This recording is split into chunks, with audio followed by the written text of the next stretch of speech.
Good morning, everyone. Today is Thursday, November 19th, and I'm Michael Boutros.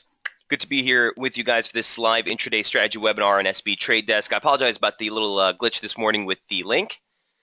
Looks like we're all up and running right now. Eileen, great to see you this morning as well. Permendra, Graham, Hussein, John, Aurelian, always a pleasure. So let's jump right in. It's been a very interesting. Last night's Asia session kind of blew off. I was trying to update as fast as I could, but there were some positions on that. We're looking at the dollar broadly coming off of near-term support, i.e. that basic trendline resistance that dated back to the highs they made on the 1st of June there, tagged again in September. You saw it flip here on the dip that we saw earlier in the week. And here we are again approaching that trend line. We're turning ahead of it, but keep in mind, again, 12,123 remains the near-term bullish invalidation level. As long as you stay above this, you want to keep that in mind. A quick look, at the relative performance of the US dollar so far into the session.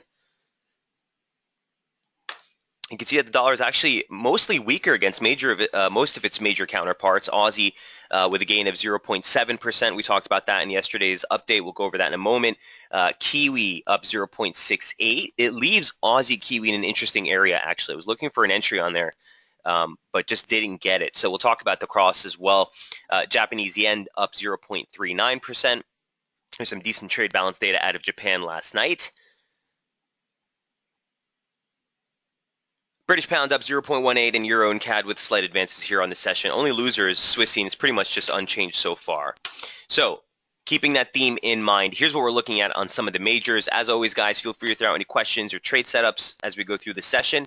A quick reminder, if you did miss yesterday's IDO search webinar, that webinar is archived for you right here. We had Mr. David Kedemi, who's co-founder of IdoSearch, with us, giving us a quick breakdown on sort of the history of the service and how it came about. And then Jamie did a phenomenal job of really getting into the nitty-gritty and going over, our uses for it here and how you can use it in your trading. So I definitely encourage you guys, if you missed that webinar yesterday, to come watch this platform walkthrough webinar. It's right on the IDO page.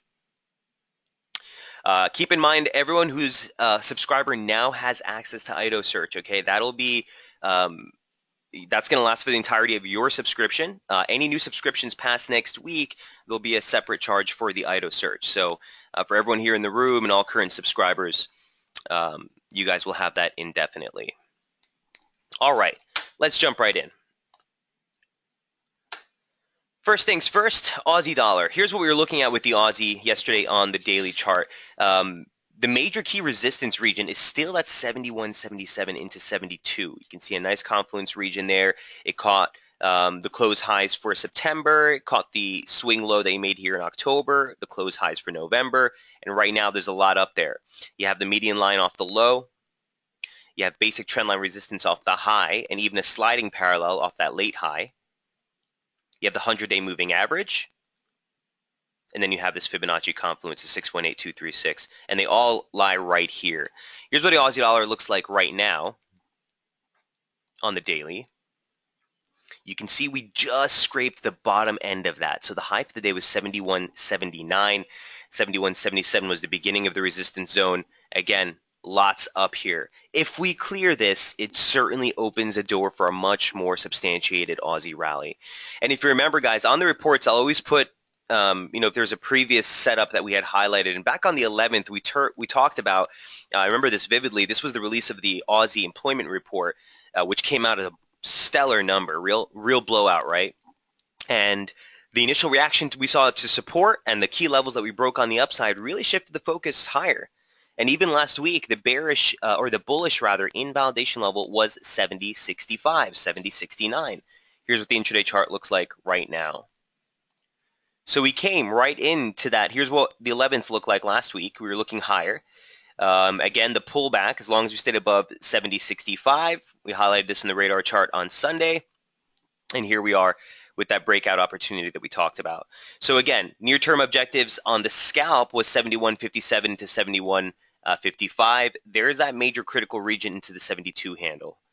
Again, 71.79 was that soft target we just hit. But more importantly is this region right here. Okay, this is not only do we have those aspects that we were looking at on the daily chart, longer term fib extensions and retracements, but also on the near term, that includes, or that would complete 100% extension off the low, right, to 72.10, and then a 50% retracement from the high takes into 71.98. Median line off the lows, trendline resistance off the highs, all here over the next day or so, into the close of the week, basically. So the key resistance level is clearly identifiable. You might get some kickback off this rally here. Again, on a rally like this where it's really well defined, you got some momentum into the highs, a trigger break. Here's what the retracement looks like. And you would look for long triggers on this. We're going to stay constructive while above the breakout level. And yesterday, the bullish invalidation level we noted was 71, 71.06, this region right here. So let me just zoom this out real quick.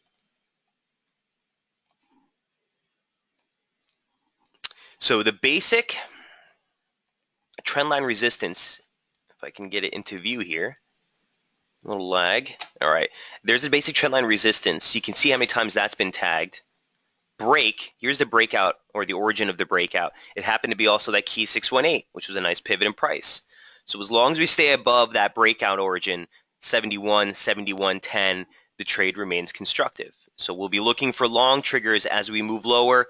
If we drop deeper here into US trade, momentum comes into the 40 barrier, and you see a long trigger give out, that would be a nice opportunity to get back on the long side here. Again, the major resistance on the near term, you're still looking for that stretch into 72. Any questions on the Aussie or any questions on yesterday's FOMC release? You know, that's what sparked the reversal. And in fact, I got a question. Pietro, are you in the room? He was asking yesterday on Twitter, Mike, what makes this thing look constructive to you? Is it price action, or is it the fact that, or is it momentum? He says, I watched this all day and I missed the trigger to the long side. A couple of things, guys. First of all, we have to, have confidence and conviction in our analysis and our strategy. At the end of the day, when you see a trade like this, you're looking for tags of uptrend support to get on the long side. If the market is on the downside or you're trading on the bearish side of the trade, then you're looking for resistance at downtrend to get on the long side. So my response to him, yes, it was a momentum reversal. Certainly you got the trigger. That shifts it to the upside. Secondly, price action in and of itself on the release of the FOMC. You got a break, tagged into a new low, rejected, and then once we put that outside candle in, that really shifts the focus higher. But also where it happened. That's the more critical thing. The fact that this thing responded to a uptrend support and responded so sharply, I might add, is something that we want to pay attention to. Add to that it's a major key confluence, right? You have a longer dated 1618 extension. You have a 618 retracement. Both of those fall on the median line. And then the FOMC release is just the trigger. And this is why, you'll hear me and Jamie sometimes just make fun of fundies or trash talk them. But at the end of the day, all they are is a trigger. Okay, they're not going to dictate trend. They're not going to dictate the directional bias. Obviously, guys, if we're talking about something a little bit more critical, you see a major NFP like spill at 100,000 versus 250 or something, yeah, you'll get a move off it. But the point being is these are just triggers. The trade was coming into our bullish invalidation level. So if there's anywhere you're going to press along against, it would be here. And in fact, every time we came near this region along against it, worked out pretty well.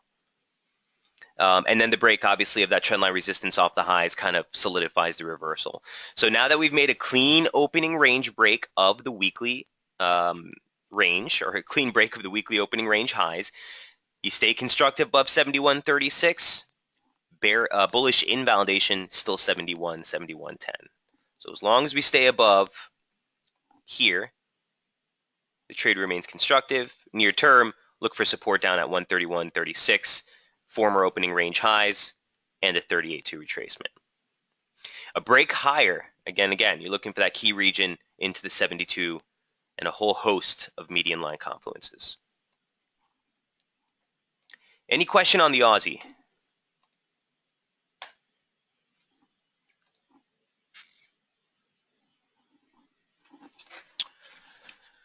Beautiful play last night. I didn't have a really good risk to reward ratio here. I jumped in halfway just because of the magnitude of the breakout. We had cleared in, so I kind of just swiped by the skin of my teeth, 19 pips. But at the end of the day, wait for the pullback, get a better entry, and I think we'll be back in this one relatively soon. Would you also be looking for long triggers from this level on Aussie dollar? Sure. I mean, let's do this, Eileen. Let's bring up a 5-minute chart right now. Let's check it out. I was doing that right before I started the webinar here. High in price. There's your trigger origin. Nice 3-point trigger. Actually got a nice, don't really like using these divergence triggers, but we'll keep an eye on.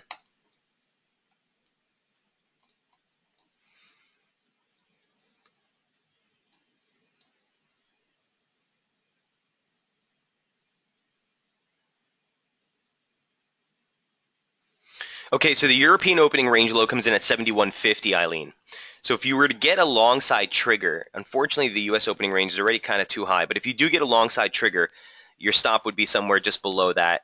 And that would be a nice rebound. My only concern is if you look at the daily chart, this is a big region, okay? So the daily chart highlights 71.77, which I didn't have on the scalp. That's just a longer dated 618, but let me show you what price has done there before. So it's a pivot in price, which is kind of why I just want to kind of see how we open this session.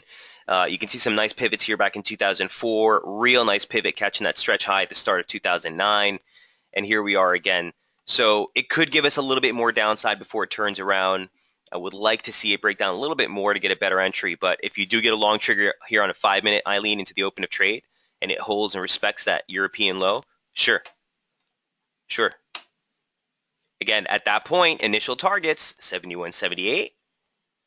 Do something, clean it up, take some off the table, bring your stops to break even, and look to get that stretch into 72. Ideally, you get a pullback a little bit deeper here, or even into somewhere just above 71. Don't necessarily think you'll get that much down, but if you do, we'll be looking for those long triggers to pan out. Make sense? Eileen says, oh, the longer view area too. Thanks. Makes sense. All right, cool. Right on. Great question. Mike, if you drop 100-day on the Aussie dollar chart, you will see that it has served as resistance also, says Christopher. Aussie dollar. I usually have the 100-day on there. It's right here. Yep. That's one of the reasons that 72 barrier is so critical. Right? So huge confluence region. He says, "Oh, sorry, I didn't see." No worries. I'm not a big moving average guy, Chris. But the only moving averages I'll have in all my charts are typically going to be, your 100-day and 200-day.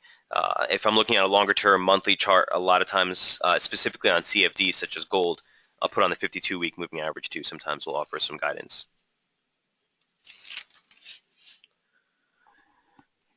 All right, before we move off, any final questions, thoughts on Aussie?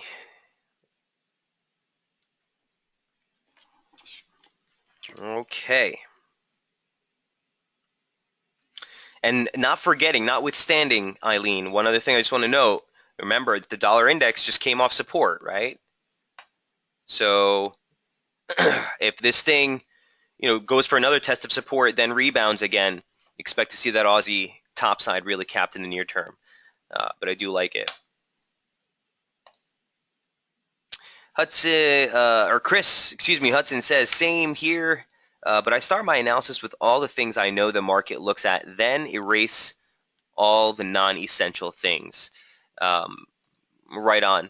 I mean, it's good to see major key levels markets are looking at, but keep in mind one thing, Chris, a lot of times I like to isolate myself with what people or the broader markets are talking about.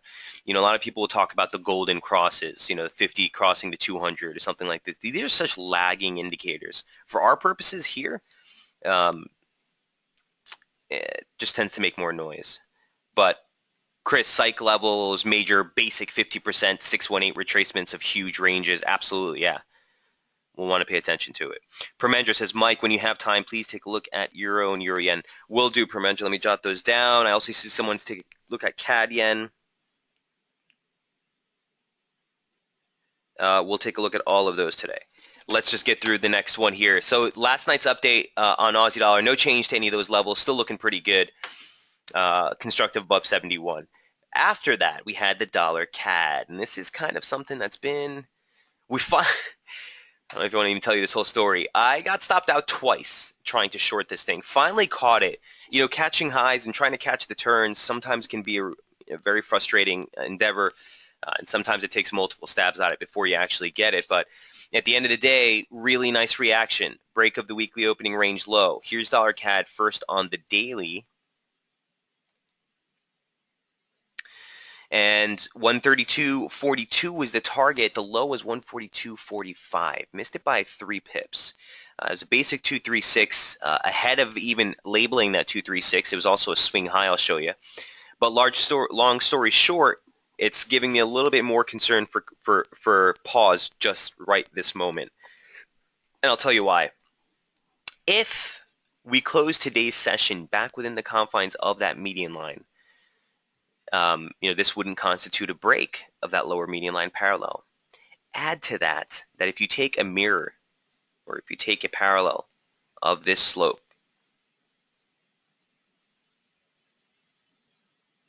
which is not the easiest thing to do on market scope, but if you take a parallel of that slope off the lows,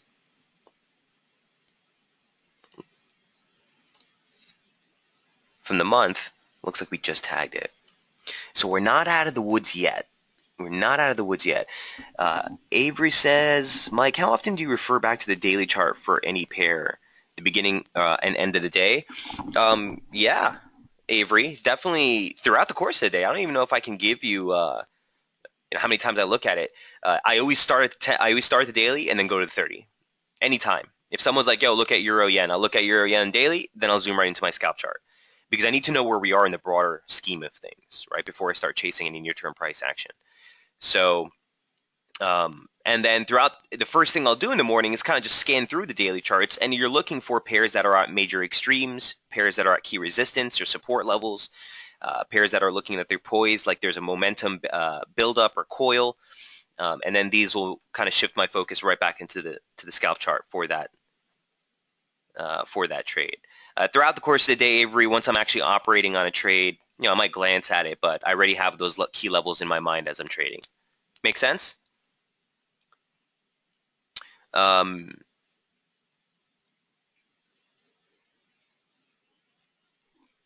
So that is the dollar CAD. Avery says, perfect, thanks, exclamation point, cheers. That's dollar CAD on the daily chart. Here's what it looks like on the 30. And this is why, you know, it's make or break right here, in my opinion. Here's the median line. We talked about this in yesterday's update. For yesterday's update, we talked about this descending pitchfork. Support was at 32.40. We just turned ahead of that. Resistance is at 32.14 with the BI, or the bearish invalidation level, up with the upper median line parallel. So this is why I don't want to necessarily get involved on trying to short this just yet. I'm looking for short triggers below the upper median line parallel, but you have resistance right here. This is the former opening range low for the week. So if we get some triggers to the south side or a short trigger into the open of US trade, that might be a nice setup. Or if this breaks, you'd look for short triggers back up towards the upper median line parallel.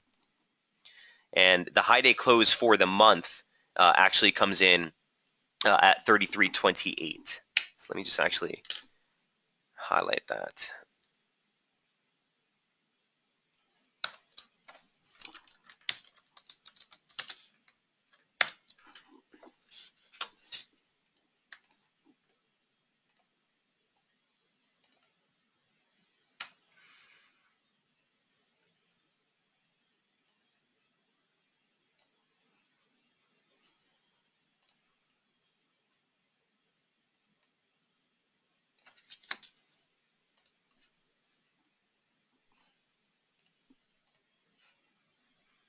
Let's see what dollar CAD looks like on the 5-minute.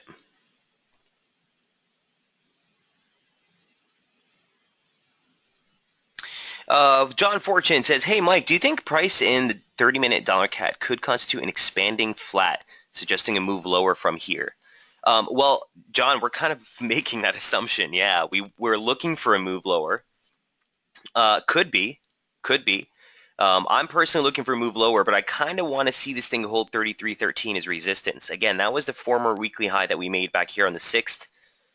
You saw some messy price action this week around it, but this is a 618 extension off the low and pretty darn close to the weekly open. So I kind of want to see a stretch into that with some short triggers to get me back on the short side. But this is still your major key support, guys. Don't forget. 32.40 near term is really going to be, in my personal opinion, the breakdown zone. You have this former resistance, nice pivot, now support. The lower median line parallel for the formation dating back to the lows. The 236 retracement of the range. And they all come in right here, even the lower median line parallel of the current operative structure. So that's your breakdown zone. If you get back below 32.40, I think you're open. 32.12 is just a soft target pivot here. This represents just a swing high from the 4th of August.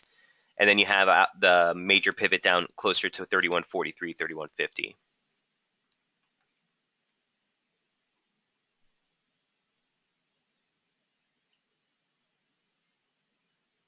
But you're in the trend until you're not, and I hate to use cliches. So even if we do get a short trigger here, I'll be more than happy to take it. If it's a conviction trigger, we see a 60 hold in momentum and a downside break, be a nice move to the downside. Even if we get that, as we get into this region, you're looking to take some off the table, take your stops, bring them to break even or better, and see if you get that downside thrust. If we get out the underbelly here, I think you get some real movement here in dollar CAD. Keep in mind, over the next 24 hours heading to tomorrow, you do get retail sales figures and Canadian inflation numbers, CPI. So tomorrow is kind of a double whammy here for dollar CAD as well, or for the CAD pairs in general. Let's see what the 5-minute looks like again. Did I just do that?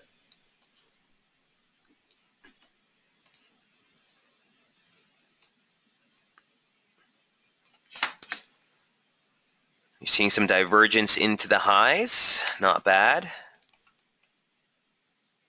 This is just a 5-minute chart, guys, of the decline. A lot of times when I'm looking to play these rebounds, if I do have the directional bias still looking for shorts, tack on a quick retracement of that move. And see what levels come out.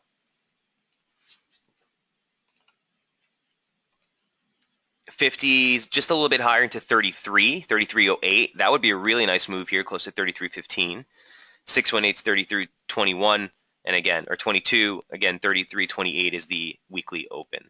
So areas of which I'd start to look for short triggers if we push higher in U.S. trade, targets down at 32.40 and 32.12.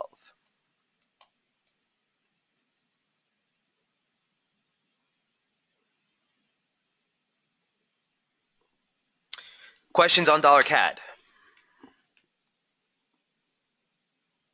John Fortune says, great stuff. Thanks, Mike. Hey, my pleasure, man. Anytime. All right, so that's dollar CAD from yesterday. Another one we'll be watching closely into tomorrow's data releases at 8:30 Eastern, favoring the short side below the weekly open, let's say, but it's basically as long as we hold the confines of this median line parallel formation, which is holding exceptionally well, I might add, so far. Gary. Gary says, hi, Michael. Sorry, I'm late to the room. Have you covered the abomination? Haven't done it yet, man. But now that you bring it up, Gary, I'll definitely jot that down. We'll definitely take a look at it. Dollar yen. Okay, I'm running late on time. Let me run through the rest of these real quick so we can get into your questions. I see a lot of pairs here. So that's dollar CAD. Guys, let me know if you have any other questions on Aussie dollar or dollar CAD. My favorite two over the last 24 hours. I'm gonna get this guy. He got me hard yesterday, but chipping away at it, made some back, and we'll get involved with that again. Kiwi CAD. This is just a quick update to the exact setup that I posted on the radar chart the night before. I don't want to stress the larger picture. All I wanted to really kind of focus on here was the resistance that we came into yesterday, and the focus here. This was another real. Kind of a giveaway short scalp that just worked perfectly yesterday. Here's dollar CAD on the daily. Not as clean a view, so I don't want to really stress this, but just to show you broadly where we're trading. Here's what the dollar CAD looks like on the intraday. Let me snap those levels for you. It's actually a very clean setup.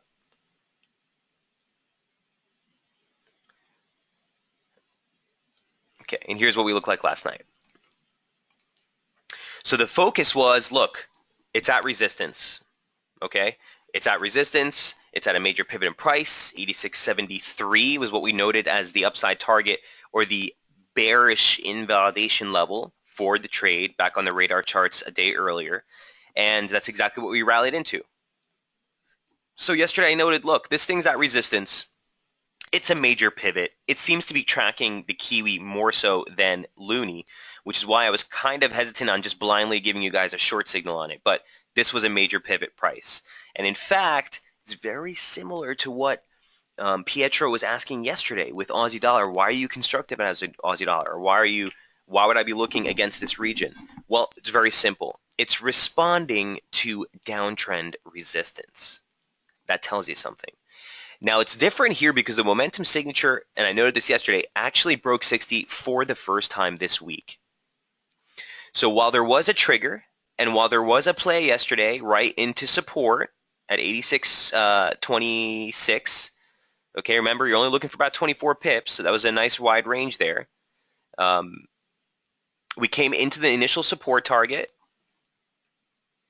86.26, and then you saw that hold and turn ahead of 40. Before rebounding higher. Now, if we hold 60 here, expect range conditions into the U.S. trade session. You're essentially looking for either a pivot off this, again, short triggers against, at this point, you would do it against last night's high, or on a breakout situation. I wouldn't play the breakout, but I would look to buy a pullback to get that stretch into 87.34, 87.45, major area of resistance there. The weekly opening range high, confluence Fibonacci levels, you name it, it's there. So Kiwi CAD, the only thing here was the short yesterday off resistance. Now that we've rebounded, held 40 and back at resistance, again, I'm flat on the board here, but I would be looking for a pivot of some sort against this 86.70 region yet again. All right. I do favor the downside, but this is still the bearish invalidation level, guys. So if we pop 86.73, if we clear the highs from Asia last night, you know, game over. I'm not really going to be looking to get on the short side here. That being said, short bias is in place of 86.73. Questions on Kiwi CAD? So sort of the Loonie theme here for possibly seeing some Loonie strength. And it's interesting because, you know, if you take, well, we went over dollar CAD already, but if you take a look at dollar CAD, even when the dollar really surged, dollar CAD was kind of holding its own, right? Couldn't get much higher. So we'll see if that CAD data tomorrow has a play for us both on dollar CAD and Kiwi CAD here. Questions on this setup? All right, so that's Aussie, dollar CAD, Kiwi CAD, US dollar at support. We talked about that. Okay, let's jump into your questions. First things first, I do want to cover the abomination for, who was it? Gary, who came in a little late. Hey, Gary, here's what I'm looking at with dollar CAD. So if you guys remember, or dollar yen, if you guys remember the chart that we posted again earlier in the week, here's what dollar yen looked like at the open. And the only thing we talked about was, look, major resistance into 123, what was that, 42/54? Huge resistance. This was back on, again, the 16th. Here's dollar CAD now. Okay, it probed through. I'm not sure if I can't remember who was in the room yesterday. We were talking about the top side objectives here for dollar yen and major pivots. And someone in here asked, I can't remember who it was, would this trend line, could that constitute or offer some resistance? That's exactly where this thing peaked out yesterday. Almost to the pip. Uncanny. So while this was, that was me, says Christopher. Chris, great call, man. So while this was 123.41/54, while this was a huge region, on the spike basis even, we popped right into that and pulled right back below. Momentum looks like it could be giving a short trigger here on the daily basis if we close at these levels. Now, I don't want to get excessively excited yet because we're basically still holding a basic slope support off of the October lows. So I want to see that give out. But the initial move here seems pretty good. Here's what it looks like on the intraday. Okay. Again, the levels are what they are, guys. I don't, you know, I haven't been scalping dollar yen per se, but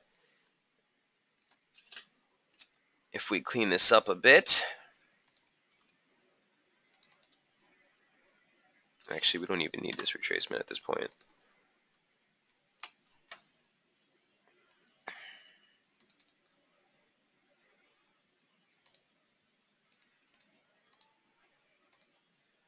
We've made a 50% retracement of the advance. We're still within the confines of this channel. And at this point, I'm sorry about that, guys.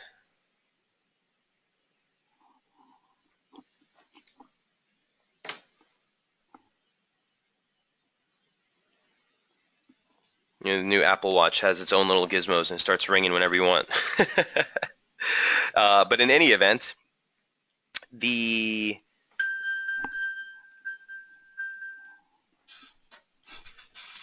channel that we're in, now that we're teetering out, we're making this move. Note again that you're getting some divergence on the intraday signal there.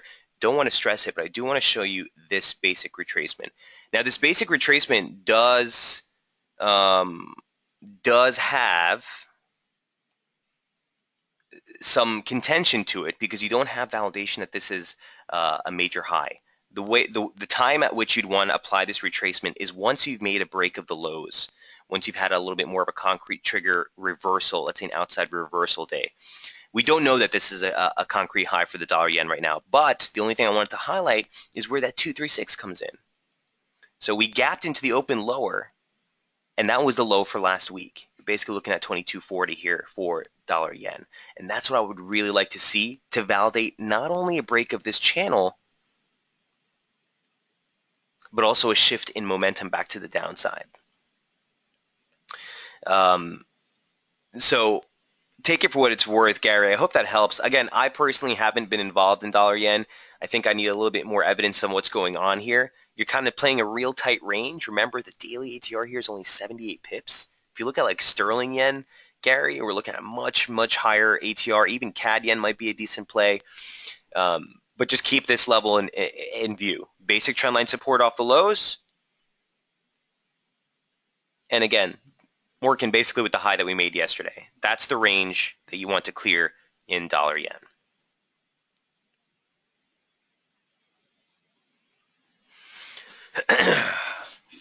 Gary, does that help? Again, I wish I had more conviction on you on dollar yen, but I just don't trust this pair. Maybe I could just say it like that openly. I tend to get a little bit skeezed out here. I kind of just want to see what the a little bit more of a significant move in the dollar. And don't forget, the dollar's coming off support, guys. So I really don't want to try to fight that specifically against the yen. If you want to take a look, I saw a question here earlier. Who was it? Was it Permendra? Someone wanted to look at CAD yen. Take a look here.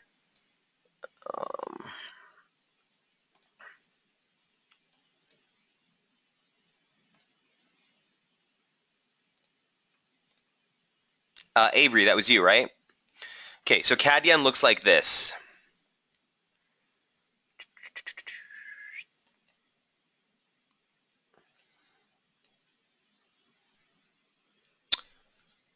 Dun, dun, dun. All right, so we're holding a real clean ascending channel formation. You completed a 618 extension off the high with that peak that you made on the 9th, almost to the pip, right at confluence resistance, 618 extension and the median line.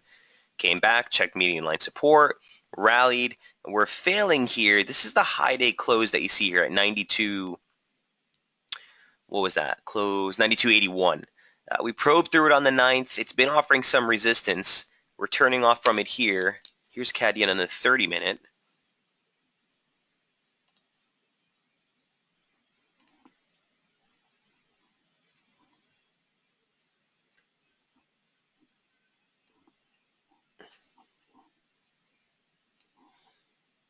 Okay. Let's clean this up, shall we? So we hit the 93 target. We just missed 92. What is that? 93.20, 93.27. If you guys recall, this was a setup from last week on SB. Or I think earlier this week. I think it was the break above this that put us on the long side, right? And momentum looks like it could be turning over here. All right, give me one sec. Let's put some color to this.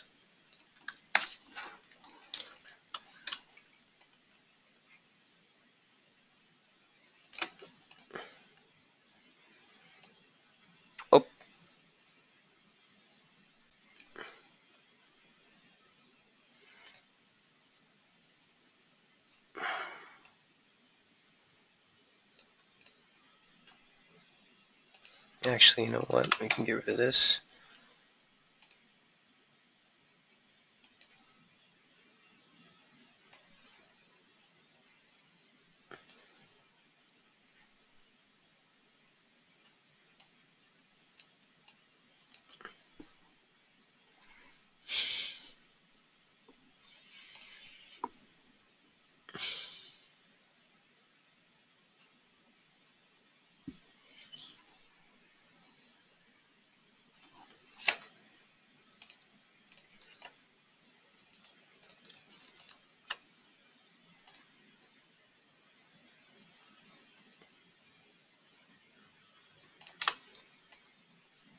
Okay.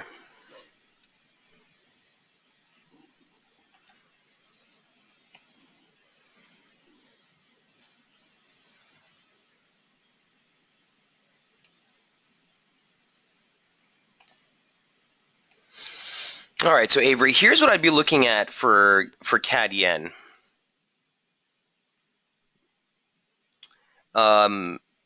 Gary saying, yeah, I have a trust issue with dollar yen too, but it's the main pair I've leaned on, and still very much learning on. Hey Gary, again, I don't want to. I'm just joking around.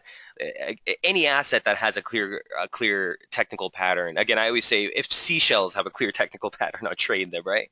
So I just mess around, but pairs like dollar yen and sterling dollar, you just want to be a little bit more cautious with, in my opinion.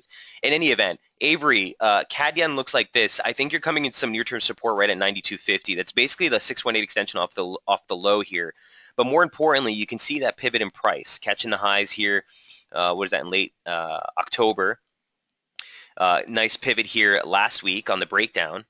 And that's a 618 extension, lines up perfectly with trendline support off the lows. So I'd be looking for near-term support there. If you make it out the underbelly of 92.40, you might have a downside play into former median line resistance, and that should offer some support lower down. Because certainly the momentum signature has turned over, right? You started the week, break into overbought, support ahead of 40, break into or above 60, support ahead of 40. Break above 60, this is your first break sub 40 to start the week. Or excuse me, since the start of the week. So not in and of itself, promptive to do anything, but with price at support, if you do see a downside trigger in near-term momentum, or if the opening range breaks lower sub 92.50, specifically 92.40, I'd be looking for a little bit more of a corrective downside play in CAD yen.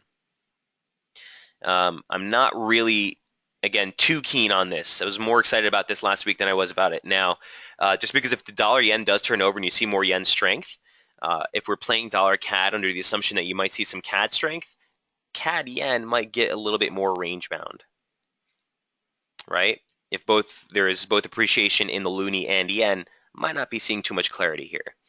So I do like the fact that we're, coming off of that lower median line parallel. I do like the fact that we broke out of the descending channel or median line formation off the highs, right? So this median line offered nice support, rebounded right off it. The downside slope we were working with the last 3 weeks, that broke, checked it as support and moved off. So I do like the idea of a push higher, but from where we are right now, look at support at 92.50, near-term resistance still 92.80.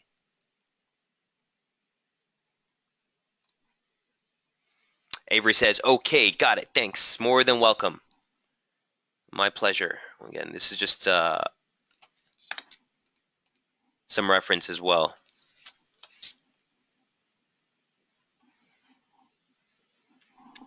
For CAD yen.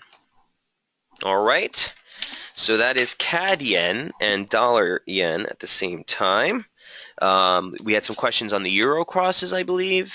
Oh, I guess we might as well look at sterling yen. Raul wants to take a look at sterling yen. Mark says, oh no, I have to leave SB because I hate Apple. I caught that Apple Watch comment earlier, huh? I used to be an Apple hater too. I know where you're coming from. But in any event, sterling yen looks like this. Well, before we do, let me just take a quick look at sterling dollar. This thing, it could be a throw over, guys. I don't know. I was talking with Jamie about this morning. I'm kind of going to sit this one out as well. 5260 is a big region for me. It's not only the 50% retracement, that's just a little aspect of it. Again, if you're not sick and tired of hearing about this long multi-year slope median line formation, huge pivot in price. It was, a nice resistance, or returned right ahead of it on this rally earlier in the month. And here we are again, confluence at the 50% retracement. If we close above this, you're looking at 53, you're looking at 53.33. It's the 200-day moving average. Again, areas of which, again, you'd start to look for some short exposure, guys. It's, we're in the downtrend, period. Median lines are lower, we're looking lower. Could see a little bit more upside in the near term, but this is the broader bearish invalidation levels, right at that 200-day moving average at 53.30. And I know that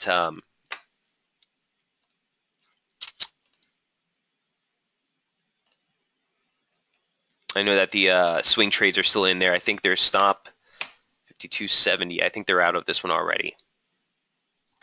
So look for 53.15, 53.16, 53.30, possible short exposure, but that's going to be the bearish invalidation level. And a pop above that, basically likely to see a lot more upside here in the sterling. Not only is it the upper median line parallel, but at this point, specifically heading into the end of the week, start of next week, it's also that sliding parallel, which was support, resistance. So here's what pound looks like on the intraday. Again, which is why I've kind of like let off this one. We broke the weekly opening range high. We tested it as support last night and it held. So right now the propensity is still for a push higher near that 53 handle. And there is a nice confluence region there, just in near-term price. Let me clean this up a little bit. Don't need that anymore.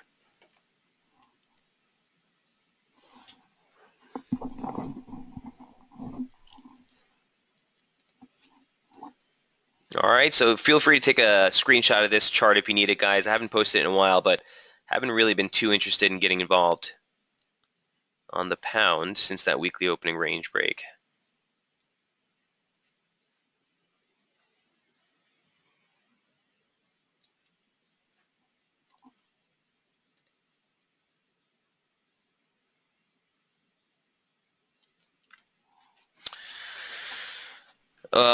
Christopher says sterling dollar, please. Oh, I got you on that one. Chris says, why the difference in expectations for sterling setup versus the Aussie? Similar to me.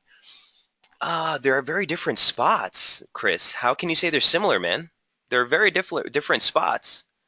Just to get that, look at the daily chart. All right, Aussie's coming off of fresh yearly lows. It's been in a consolidation range as far as I'm looking at. Sterling dollar on the daily is not coming anywhere near yearly lows, okay? And we're still within the confines of the broader descending formation. Aussie dollar, the broader one, this is a multi-year one, is still here, but we broke back above that sliding parallel, which has been a nice pivot. Momentum is back above 50, right? A little bit different from what you're looking at in pound. So we don't want to take a blanket expectation, Chris, dollar strength or dollar weakness against all of them, right? And I do think, like I said, sterling near term could still see a pop higher into this 53, 53.30 level, which would assert Aussie pushing higher into that key resistance that we talked about, right into that 72 handle.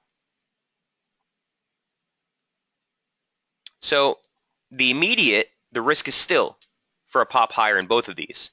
But I think on the sterling specifically, if it does make it up into that resistance region, it might be worth it. Start looking for a little bit of a lower or a little bit of a short entry on a conviction scalp there. Chris, does that make sense? You want to look at the relative positioning of not only where we are in the monthly range, but where the trend is. Aussie's coming off of an extreme multi-year low. He says, yes, I agree. I meant the short term is similar. Yeah, the short term certainly is similar. Yeah, right? In fact, I think that even the short term, the Aussie might have a little bit better of a claim than sterling, but clean, weekly opening range break, test to support, look higher. Aussie, clean, opening range break, didn't even test it to support, and you're looking higher. So yeah, in the near term, both of these can see a little bit more of a stretch. I'd like to look for that Aussie rally. Sterling, I'd like to use that rally to short. A little bit different of how we're looking to play it. That's all. Looking at the 15-minute setup on sterling already out of the Aussie trade. Nice job, Chris. Well done, man.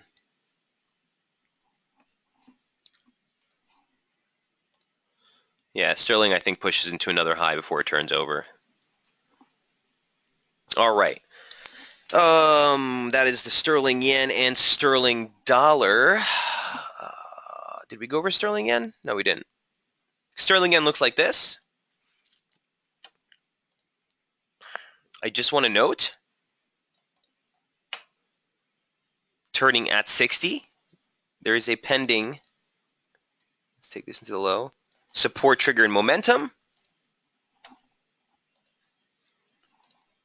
Here's what the intraday chart looks like. This was actually a chart we posted earlier in the week, guys, if you remember it. Come on. Snap already.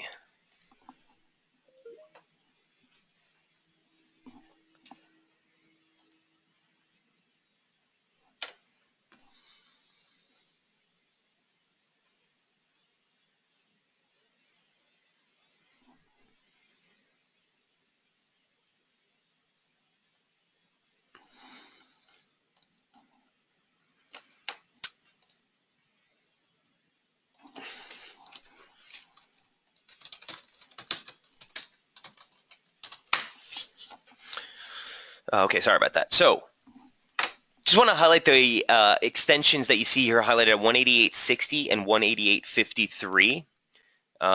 This extension is off the low that you made in October, specifically the early October low. This extension is a longer dated one. Let me get you the reference point for that. This is off of the September lows. So both of those give you a range of 88.53 into 88.60. We got as high as 88.70 and change before turning over. You're now testing this median line region, and it's been kind of messy, so I'm leaving a little bit of a cushion. And you can see that those former 618 extension off the low, it was the exact low that we caught on the rally here. So for a trade like this, honestly, with sterling doing what it's doing and yen doing what it's doing, I'm really not interested. I'm really not interested. If anything, I would say you'd look to short below, near term below that 88.60, maybe for a tag of like the 87 handle, and then look to get there long again, moving to play back towards 89.60, 89.59, that December high, and also 618 retracement, a decline off of the August highs. So I do kind of have a game plan of how I'd want to play this from right here. I think the risk is for a move lower. I think it's for a move lower, and specifically once you get back below 87.50, I think that validates the turn near term, and you'd look to see a drop down into that 86.60 level, 87 level, this region here, to look for some long exposure again.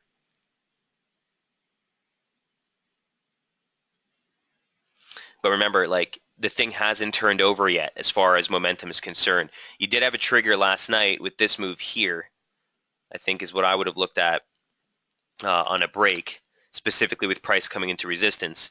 But at this point, I just want to point that since the start of the week, 60 break, 40 hold, 60 break, 40 hold, 60 break, still holding 40.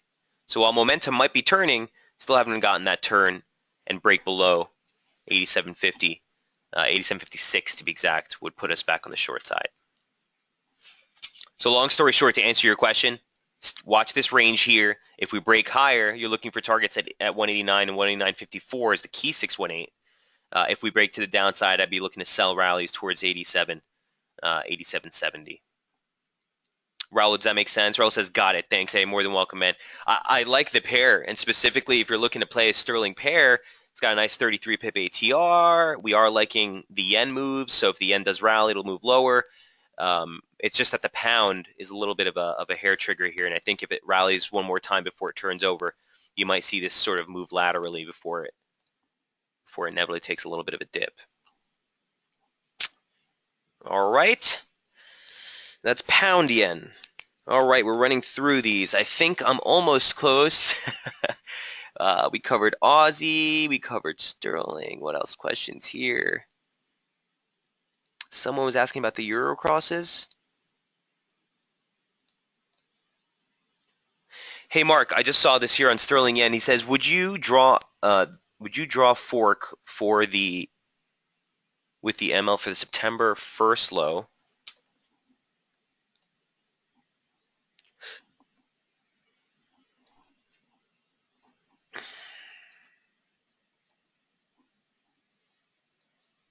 September 1st low, September 17th high on the daily. I got a really nice tag of resistance.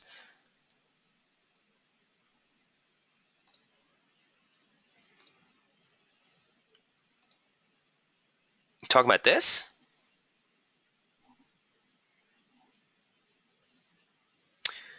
This is what we were looking at.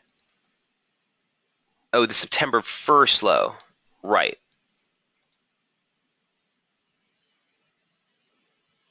Come on.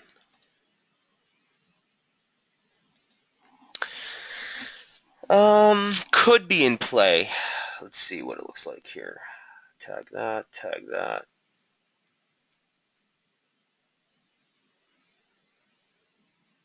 Yeah, certainly could be a slope that will be in might be in play here. Mark, thanks for pointing that out. I like keeping my analysis as objective as possible, so I like to use lows and highs that are like major key market lows and highs, but why I would be comfortable putting this here is just the fact that this was the major tag of the longer dated median line formation we're working off the year. So if you constitute this as a false break or whatever, that might be a justification to use that. Looks interesting. Looks interesting. On the near term, Mark, I'd still rather work with this one, to be honest with you, but that slope does highlight the near-term resistance that we're running into right now, so it might be something worth watching.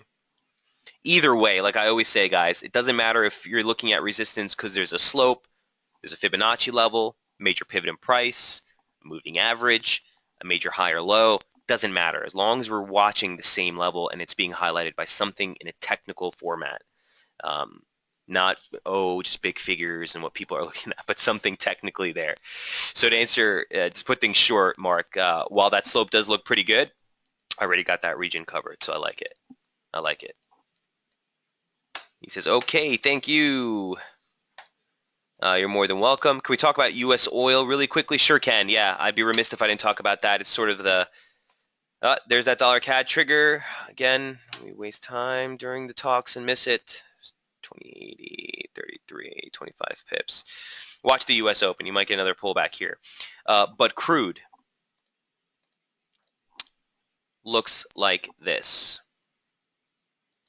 So 40 level, 39.80. I know we've talked about that here in the webinar, guys, is still the level that's focused. Yesterday on CNBC, Reuters, and Bloomberg, the second this thing dipped below 40, you turn to the TV and every single headline said oil dips below 40, right?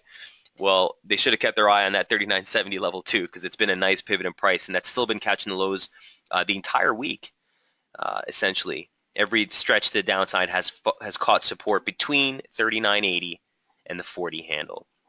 Now, if we break down below here, the low day close for the year comes in at 38.07. Okay, and I think that would be the next target you look for on crude. Beyond that, you're looking for basically these lows at 36.18. Near term, though, guys, it's a downtrend at support. That's it. I can't really advocate any short exposure until you break 39.80. At the same time, long triggers against this lows may work.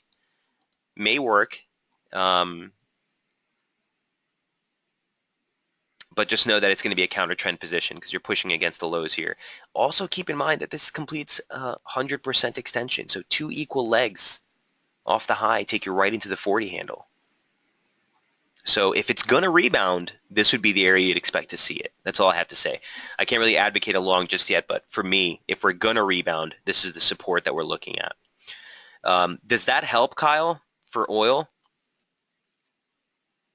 Interim resistance would be this week's high, but the real resistance key would still be 43. It would still be this region here. Last week's low, or last month's low, excuse me, and basically the breakdown point for this move.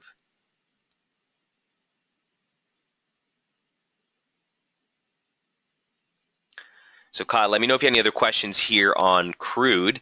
Another reason why CAD might be a nice play, especially if support holds, and even if you get a near-term rally here and might help us a little bit on the CAD, show a little bit more CAD strength, i.e. dollar CAD lower.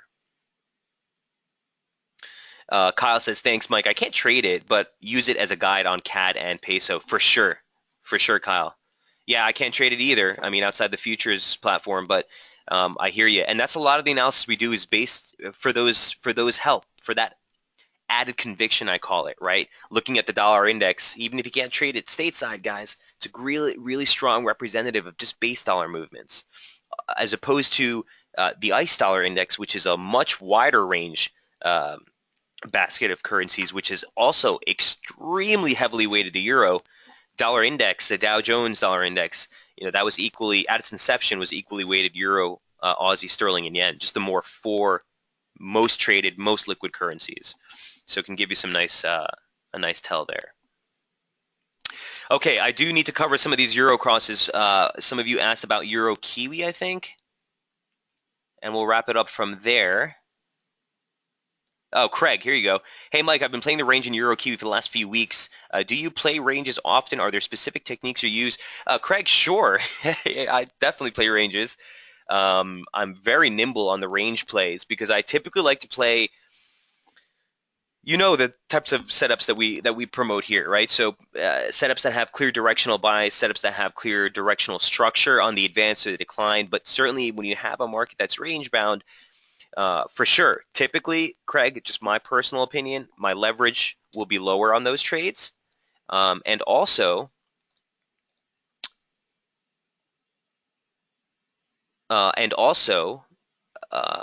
all in, all out on every trade. Sorry, I lost my train of thought there for a second, looking for Euro Kiwi.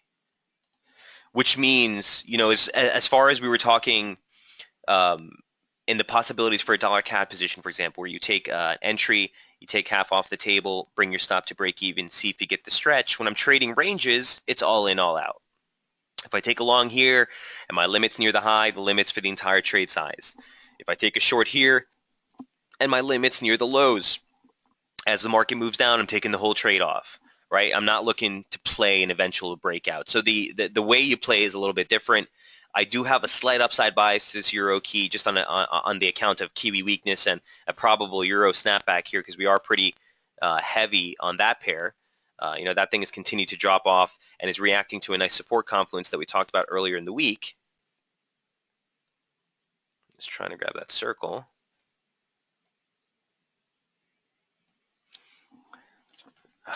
Sorry, guys, this computer's lagged here.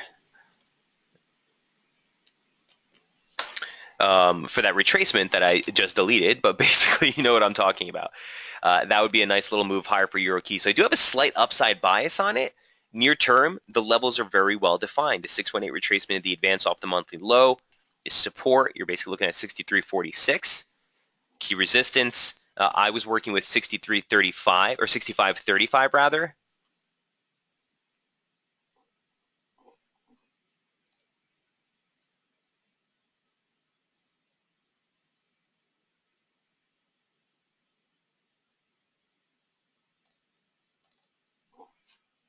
Which is the August low. I knew it was something. Which is the August low. And a 618 extension just off the initial advance takes you into 65.62, and that's exactly what caught the high for the month. So for anything on its face value, on this one, who was that question from? Craig? On this one, man, look, you've got a ridiculous weekly opening range. And as we've seen, this pair can hold a range for quite some time. So if you're looking for pairs that can give you range-bound opportunities, you look for those currencies that are sort of have the same type of focus. Everyone's really bearish the euro, everyone's really bearish the kiwi, and certainly if you look at those trades in and of themselves, sure, those will give you some range-bound conditions. Which is why in pound yen, we were talking about pound yen earlier today, if pound stretches into a new high and starts to come off and dollar yen turns over, that's pound weakness and yen strength on the way down, so that might be the breakout of that range. For this pair right here, euro, kiwi, look for a break of the monthly opening range with key resistance up here at 67.27, 67.70. Support at the 50% retracement, and that's essentially the monthly opening range low. So the levels are pretty clear, Craig. Feel free to take some snapshots of these charts if you need them for Euro key, but absolutely, feel free to play that range until we get out of it.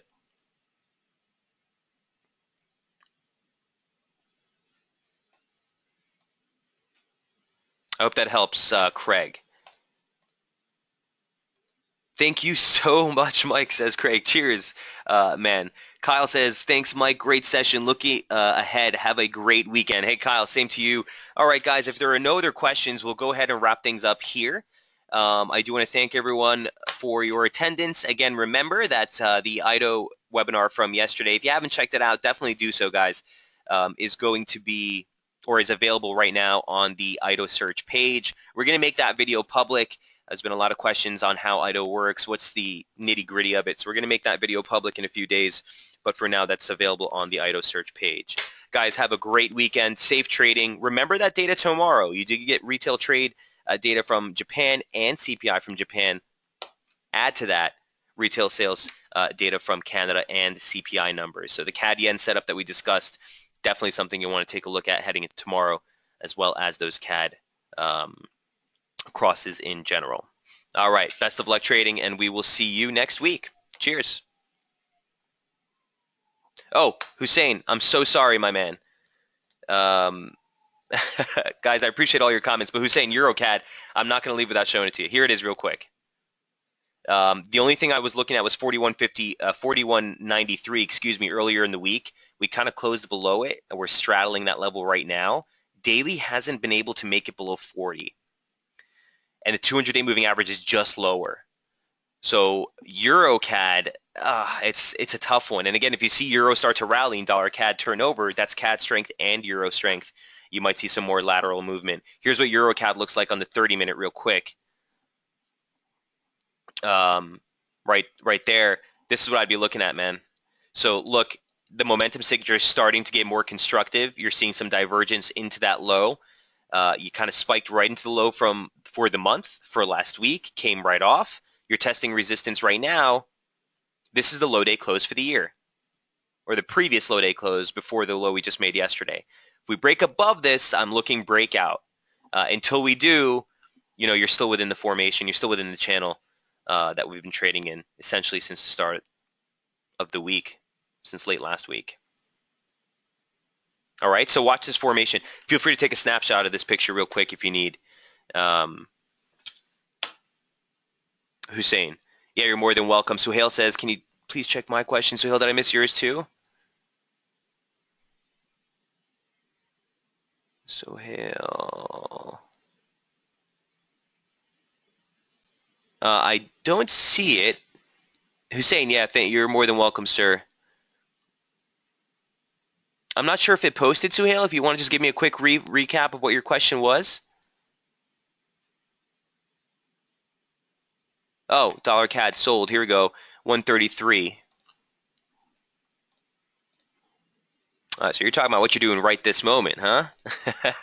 I'll give you some feedback. So 133 was a perfect entry. This is all I have to say to you on this, Suhail. If you're trading by my strategy, okay, if you're trading the intraday strategy, you have to remain disciplined to it, which means if we're looking for a quarter of the ATR, when a quarter of the ATR gets triggered, you need to do something.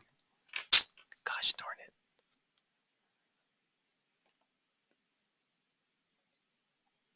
Okay, so a quarter of the daily ATR on dollar CAD is 21 pips. You're more than 21 pips, in the money at this point. You're almost 40 pips.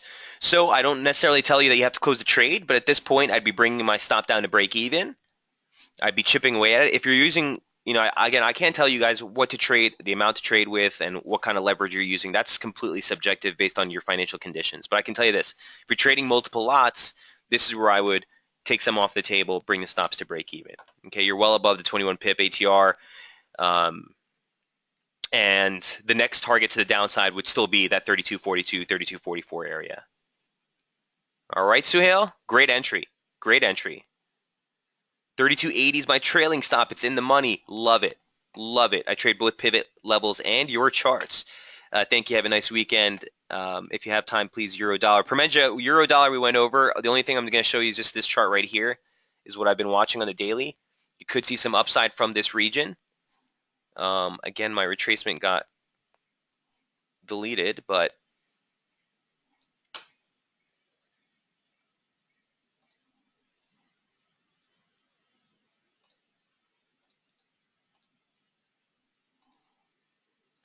You can see the 88.6 retracement caught the low exactly with that slope support. That's the confluence I was talking about earlier. You could see some upside for the euro. Here's what it looks like on the intraday. You broke a couple of different slopes. Here's a basic trendline resistance off last week's high, but more importantly, there's a pivot line I was watching off of this former channel support, resistance, pivot. Kind of messy here to start the week, but we've broken both of those. So next upside target, 107.33 is a soft target, but basically you're looking at this trendline resistance. All right, so that comes in 71.47 into like 71.34, this region right here. All right, and a break there would really open up the top side, really open up the top side. If that starts to pan out, you can take this retracement, stretch it to the new low.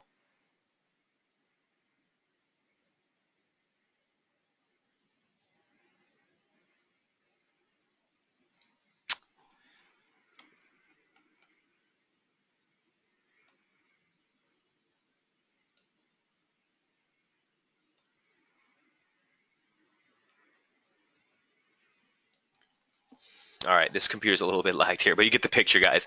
If we make it out that trendline resistance, look to tack on just a basic retracement and get some feel for what the levels will be here to the upside. Initial 236 doesn't come into like 1820. So you have a nice level to watch here for euro. Also keep in mind, I'm going to go ahead and just do this right now. Also keep in mind that you have the weekly opening range high, not too far off.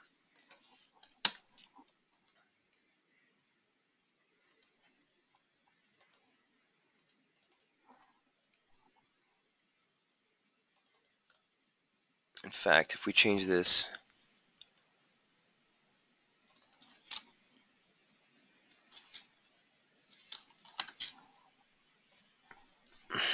yeah, that actually matches just below the opening range high. So I'm going to just highlight both of those. Here's the weekly opening range high. So heading into U.S. trade, watch this region of resistance for euro dollar. All right, Suhail, last thing before I leave, thank you for your comments, Mike. Very helpful. Have a nice weekend, Permenja. I appreciate that. Suhail, again, last comments here on gold because everyone's looking at gold too. Guys, do I need to say anything on this? We talked about that yesterday, earlier in the week at 1080 being support, but this thing wasn't done. And downside target's 1067, a little bit more of a critical resistance support region. That's the 100% extension of the decline off of the yearly high. So 2 equal legs off the January 2015 highs takes into 1067. Broadly saw support there. Key resistance back up at 11 or 1099, basically 1100. A break lower. And you're looking to check a longer dated 618 extension, and this takes you into 1053. This is going to be the near-term bearish invalidation level. All the levels are exactly the same here, no change. I wouldn't necessarily stress this low any further. Really focus on basically the weekly opening range high, resistance to 1100. A break below 1067 keeps you on course into 1053. All right. All right, now we're done for real. Eileen says, thanks for the extra time. It's my pleasure. Again, have a great weekend for everyone in the room, and we will see you on Monday for the public webinar on Daily FX, Tuesday, Wednesday, and Thursday back here on SB for the intraday strategy webinars. Best of luck trading this weekend. We'll see you next week. Cheers.